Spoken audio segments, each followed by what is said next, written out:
দুই ধাপে কার্যকর নবম পে স্কেল ১,০৬,৬৮৪ কোটি টাকা বরাদ্দ ঘোষণা। তো দর্শক, ভিডিওটি শুরু করার আগে বরাবরের মতো রিকোয়েস্ট, যে সকল সরকারি চাকরিজীবী ভিডিওটি দেখছেন দয়া করে ভিডিওতে লাইক দিয়ে এবং চ্যানেলটি সাবস্ক্রাইব করে ভিডিওটি আপনার সহকর্মীর কাছে শেয়ার করে দিন। সরকারি কর্মকর্তা কর্মচারীদের দীর্ঘ প্রতীক্ষার অবসান ঘটিয়ে অবশেষে নবম জাতীয় পে স্কেল কার্যকরের রূপরেখা প্রকাশ পেয়েছে।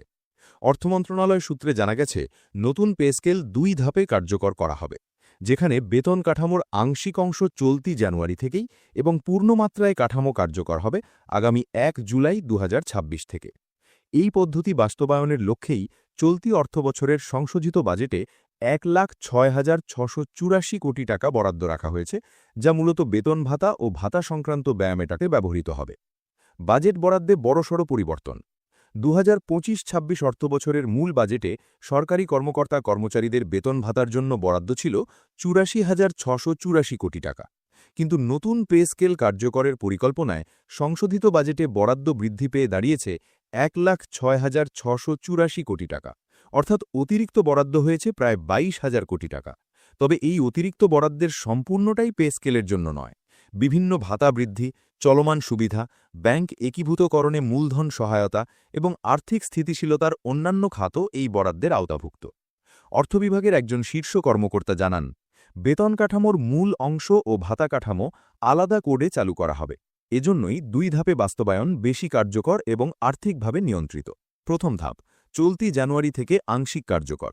প্রথম ধাপে মূলত মূল বেতন বা ভাতার যে কোনো একটি অংশ কার্যকর করার পরিকল্পনা রয়েছে।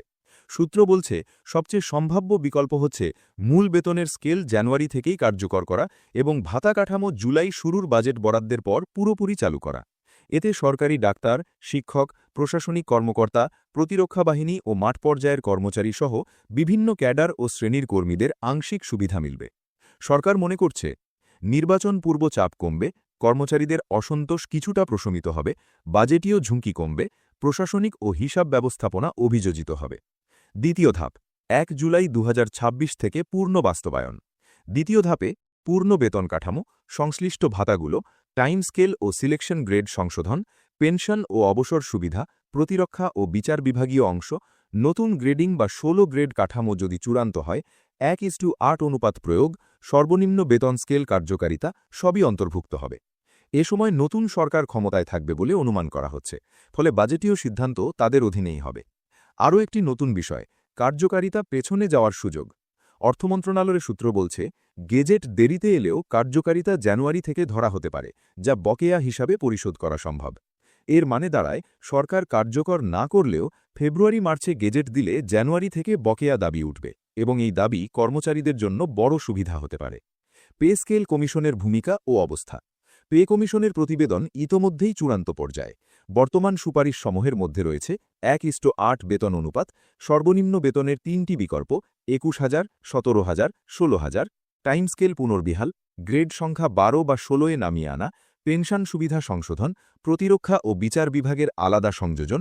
এখানে সবচেয়ে আলোচিত ছিল ১:৮ অনুপাত, যা সমতা বিষয়ক যুক্তি বা বেতন বৈষম্য কমানোর জন্য গুরুত্ব পেয়েছে। অর্থনীতির বাস্তবতা কেন ২ ধাপ? ২ ধাপে বাস্তবায়ন রাজনৈতিক এবং অর্থনৈতিকভাবে বেশ সুবিধাজনক। ৩টি মূল যুক্তি: বাজেটীয় চাপ নিয়ন্ত্রণ, হঠাৎ পূর্ণ বাস্তবায়ন করলে ব্যাংকিং সেক্টর সংকোচন, মুদ্রাস্ফীতি বৃদ্ধি, আমদানি ব্যয়, দেশের ডলার রিজার্ভ চাপ সবই বাড়তে পারে। নির্বাচনকালীন স্থিতি।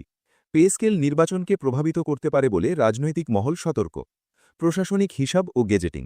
মূল বেতন, ভাতা, পেনশন, পিএফ ও গ্রেডের পরিবর্তনের হিসাব একদিনে করা সম্ভব নয়।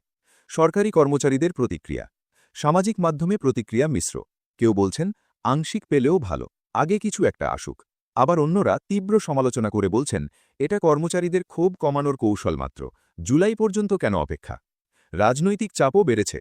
পে স্কেল নিয়ে সাম্প্রতিক সময়ে প্রেস ক্লাব আন্দোলন, প্রতীকী অনশন, দাবি আদায় ঐক্য পরিষদের হুঁশিয়ারি, বিরোধী দলের প্রতিশ্রুতি, তারেক রহমানের সময়সীমা বেঁধে দেওয়া, সব মিলিয়ে ইস্যুটি এখন রাজনৈতিকভাবে অত্যন্ত হাই সেন্সিটিভ। নবম পে স্কেলের রূপরেখা অবশেষে প্রকাশ পেলেও এটি এখনও প্রক্রিয়ার পথে আছে। ২ ধাপে বাস্তবায়ন অর্থনীতির ভারসাম্য, প্রশাসনিক সক্ষমতা এবং নির্বাচনকালীন বাস্তবতা বিবেচনায় একটি কৌশলগত সিদ্ধান্ত। এখন অপেক্ষা গেজেট প্রকাশ ও চূড়ান্ত কাঠামো দেখার। এই ছিল আজকের আপডেট। নবম পে স্কেল নিয়ে আরও সর্বশেষ খবর পেতে অবশ্যই লাইক, কমেন্ট ও সাবস্ক্রাইব করে সাথে থাকুন।